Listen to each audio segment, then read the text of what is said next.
A very warm welcome to all of you. Myself, Dr. Nisha Goyal, Assistant Professor in the Department of Microbiology, will be taking this module on basics of COVID-19. This module includes basics of SARS-CoV-2, COVID-19 appropriate behavior, and use of personal protective equipment. SARS-CoV-2 is an enveloped RNA virus belonging to genus Beta coronavirus. It is closely related to severe acute respiratory syndrome virus. That's why it is named as severe acute respiratory syndrome coronavirus 2. We need to know the terms variants of concern and variants of interest.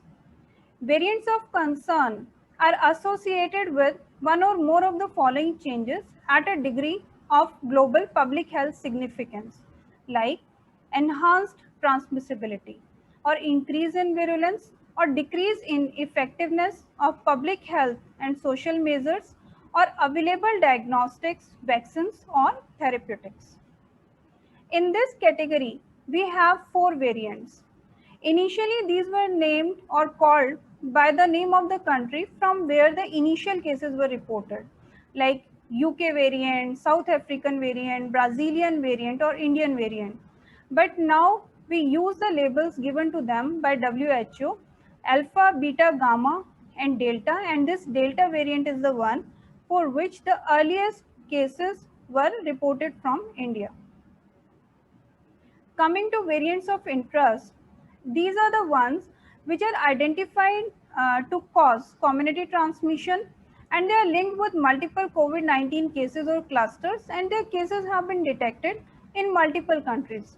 Or otherwise, these have been assessed to be a variant of interest by WHO working group. In this category, we have 7 variants, in which Kappa variant is the one for which the earliest cases were reported from India. Delta plus variant is again a variant of concern.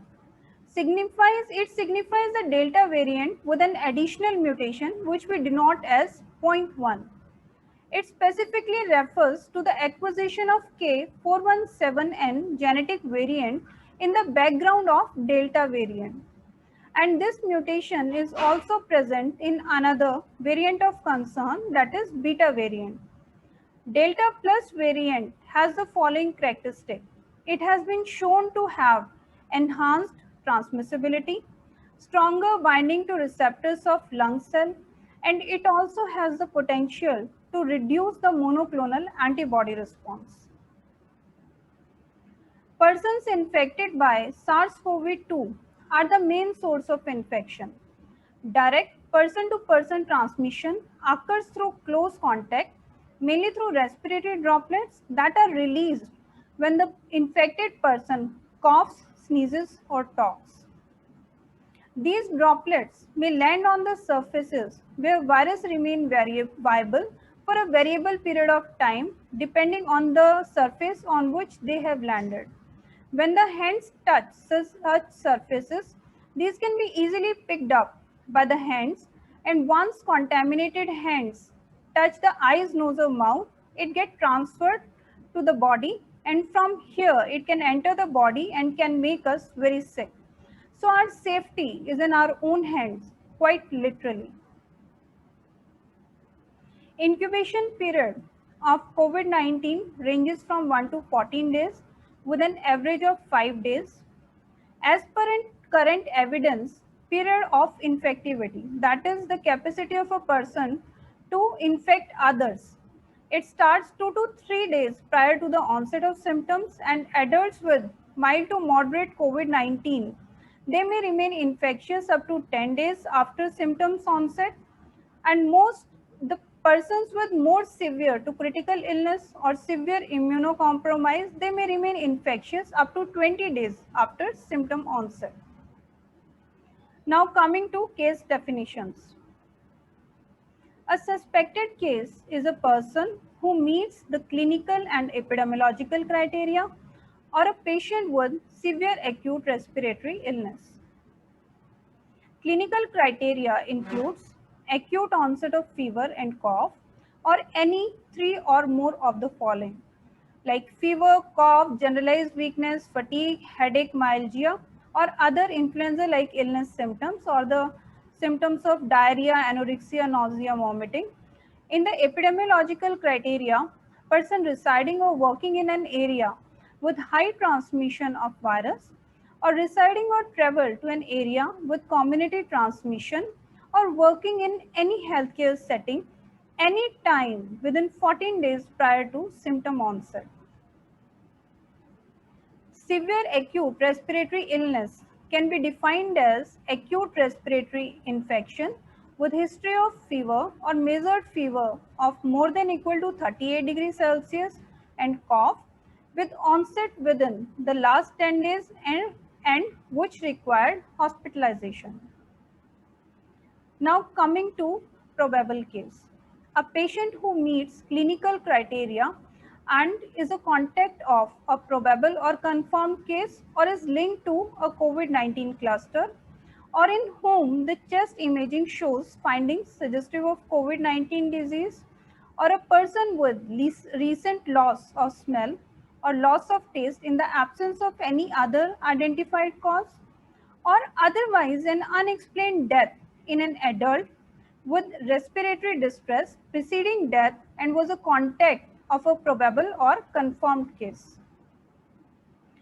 Confirmed case is a person with positive nucleic acid amplification test, including RT-PCR or any other similar test approved by ICMR, or a person with positive rapid antigen test and meeting either the probable case definition or suspect criteria, or an asymptomatic person with a positive rapid antigen test who is contact of a probable or confirmed case. Now, what is COVID-19 appropriate behavior? It includes a set of 15 promises that we need to follow. First, we have to greet each other from a distance. We should avoid shaking hands. We have to say hello from a distance. We have to maintain a physical distance of at least 6 feet, or as we say, 2 गज की दूरी है जरूरी. We have to use the appropriate mask depending on the risk of exposure. If, being the healthcare professionals, we are performing the aerosol generating procedures, we have to use the N95 mask. In the other hospital settings, we can use the surgical mask. We have to avoid touching eyes, nose, or mouth. We have to maintain the respiratory hygiene. We have to wash our hands frequently and thoroughly. I'll be showing you a video for the proper steps for hand washing. Then we have to regularly clean and disinfect the frequently touched surfaces. One should not spit in the open. And in these times, we have to avoid the unnecessary travel of any kind. We have to be the strength of one another and should not discriminate against anyone. We have to discourage crowds or the gatherings. We have to avoid getting together for the teas or the lunch. We have to encourage safety. Being the healthcare professionals, general public look up to us for the credibility or the rightfulness of information. So do not circulate social media posts which carry unverified or negative information. We have to be dependent on the credible sources for COVID-19 information. One can call national or the state helpline numbers if any query is there related to COVID-19. And again, being the healthcare professional, it is very, very important to seek psychosocial support for any kind of stress or anxiety at earliest. Now coming to hand hygiene, let us see this video. Hand washing should take about 40 to 60 seconds. All jewelry should be removed, including watch, before performing hand hygiene. Wet hands with water.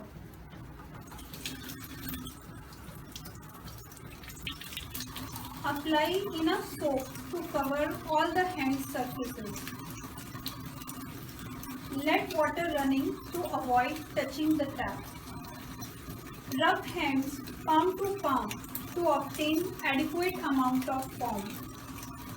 One should count 1 to 5 while performing each step.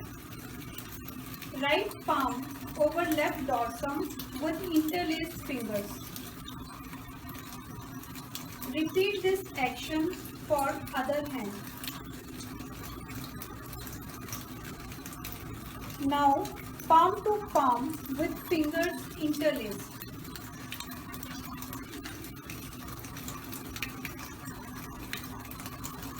Back of fingers to opposite palms with fingers interlocked.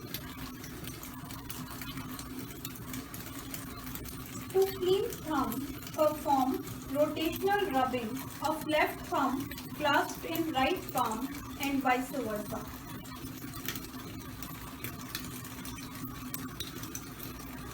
To clean fingers, rotational rubbing backwards and forwards with clasped fingers of right hand in left palm and vice versa.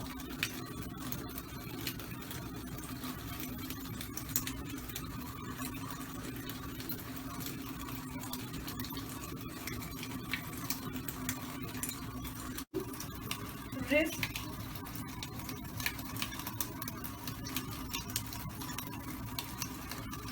rinse hands thoroughly with running water.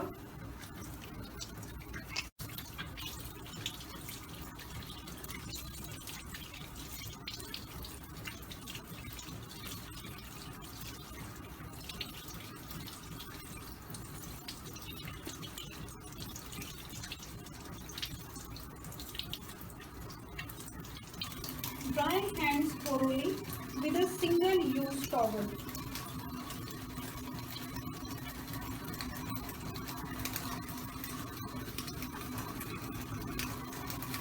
If tap is not elbow operated, use towel to close the tap.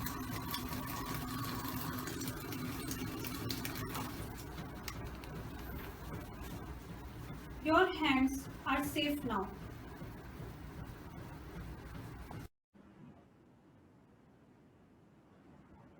Whenever we are using hand wash or soap and water, the duration of entire process should be 40 to 60 seconds. And when we are using hand rub or the sanitizer, this procedure should take 20 to 30 seconds. When our hands are visibly soiled or when we had exposure with body fluids, in that condition we have to always use the soap and water. We should not use hand rub in these conditions. Now coming to the proper use of personal protective equipment, we know that the personal protective equipment includes coveralls or the gowns. They can be made up of fibers or plastic, mask, goggles and face shields, gloves, shoe covers, head covers. This is the donning procedure in the form of a flow chart. I'll be showing you the video. How to properly wear a N95 we have included in this video. Let us see this video. Remove all the ornaments, accessories before donning and change to OT scrub. Perform thorough hand hygiene.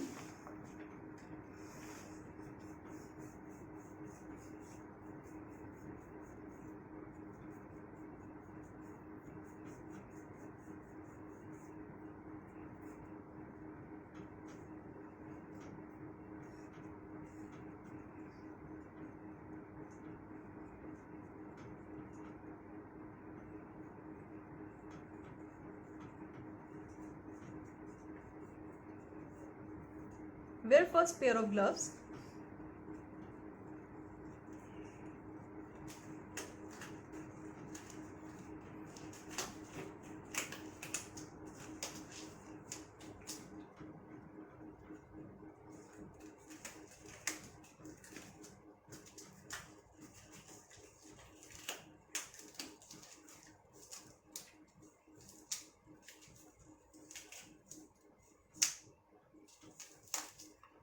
Again perform hand hygiene.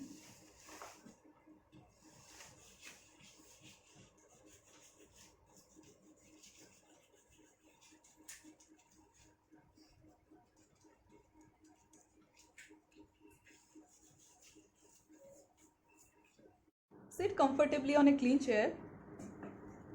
Wear shoe cover and pull them up to the full length.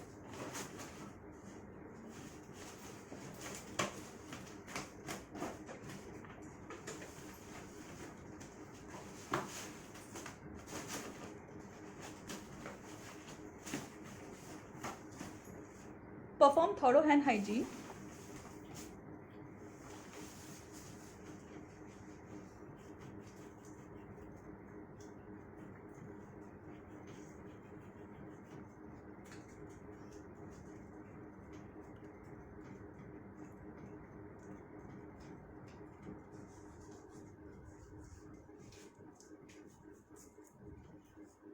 Selected PPE should be of right size. Thoroughly examine the coverall suit for any damage.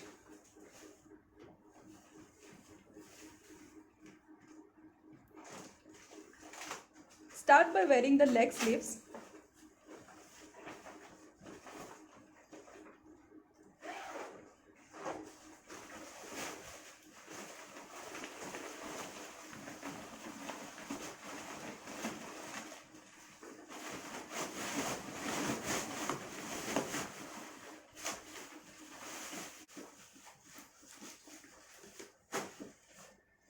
Then wear the arm sleeves.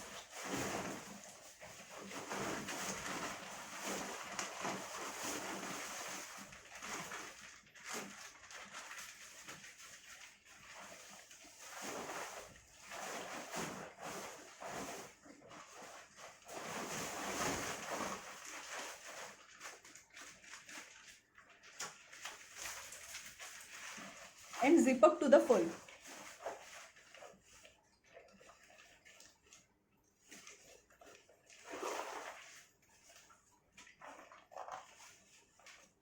Cover the zip with the flap attached. Hold N95 mask like a cup in your hand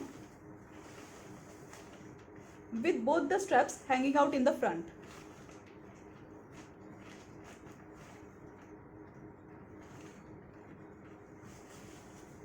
Bend a little forward.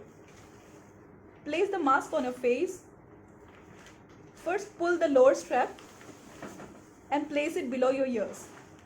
Now pull the upper strap and place it above your ears. Now it is very crucial to check for the air leakage. Perform a fit check by breathing in and out. Check for the air leakage while forcibly exhaling. Perform hand hygiene again. Now wear hood. Cover the forehead and cheeks.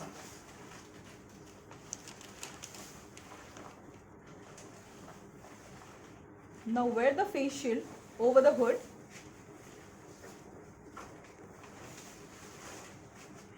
And check for proper fitting. Perform hand hygiene.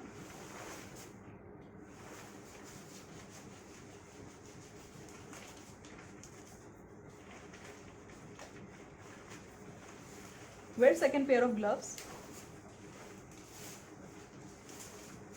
Pull them to cover the sleeve up and forearm.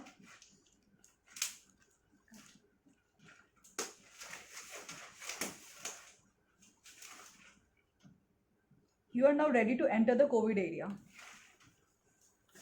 Now coming to the doffing part, whenever we are removing the PPE, we have to be very cautious that we should not end up self-contaminating. So it is very important to remove the PPE in a certain sequential manner, and we have to always touch the cleaner part of the personal protective equipment instead of touching the exposed part. Now let us see the video for this. Remove the outer gloves and dispose it in the red bag.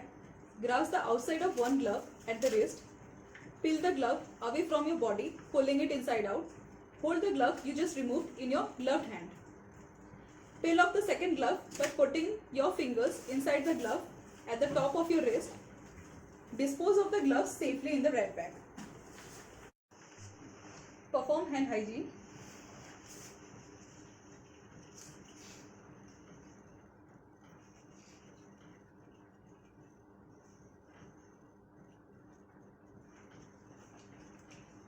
Remove face shield by pulling the back strap.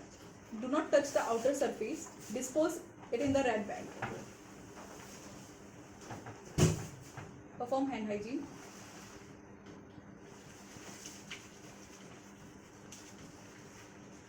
Remove the hood and the gown by rolling it inside out and dispose of safely in the red bag.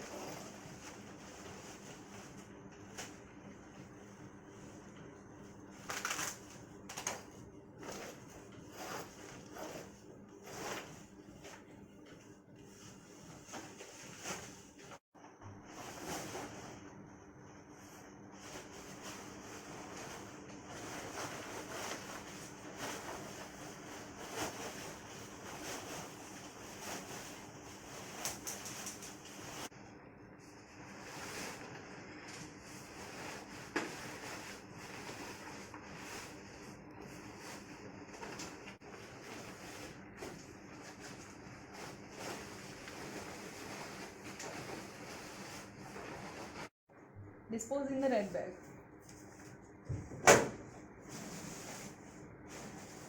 Perform hand hygiene.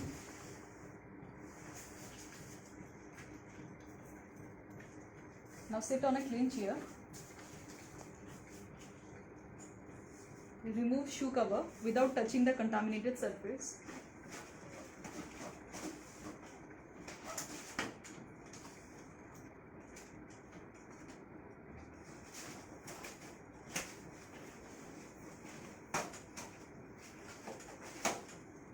And dispose it in the red bag. Perform hand hygiene.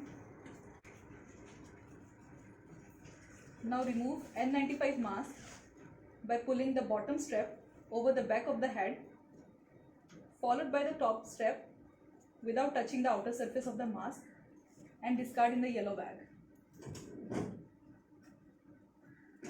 Perform hand hygiene properly.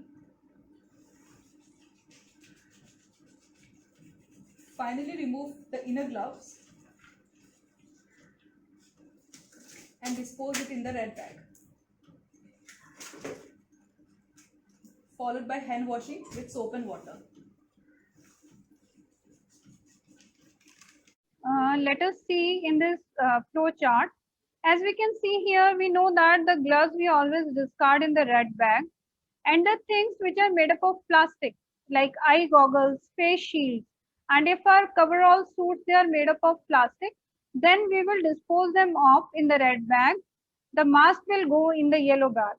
So it is very important to know the sequence we have to remove in this particular sequential manner. Now it is very important to know that PPE, it should not be adjusted or touched during patient care or in the COVID area. Never touch your face while wearing PPE. If there is any concern or you think that there is any breach of PPE, there is any kind of tear there, then leave the patient care area when it is safe to do so, and then remove and change the PPE. And it is very important to remove it very properly in order to avoid the self-contamination. We healthcare workers, we wear our PPEs as we wear the armor. So we always have to follow the rules. We always have to follow the steps. And we again, I would emphasize that we have to avoid the self-contamination. As you might have seen in the video, that we have to remove it by the rolling technique. We have to always touch from inside, not from the side where it is exposed. So how India can delay or stop the third wave? By following the COVID appropriate behavior, by sensitizing everyone around us to take the vaccine, and then to perform the sustained surveillance, that is to look out for the emerging variants. Now I would like to invite Dr. Nadeem Ahmed for to continue his session. Thank you.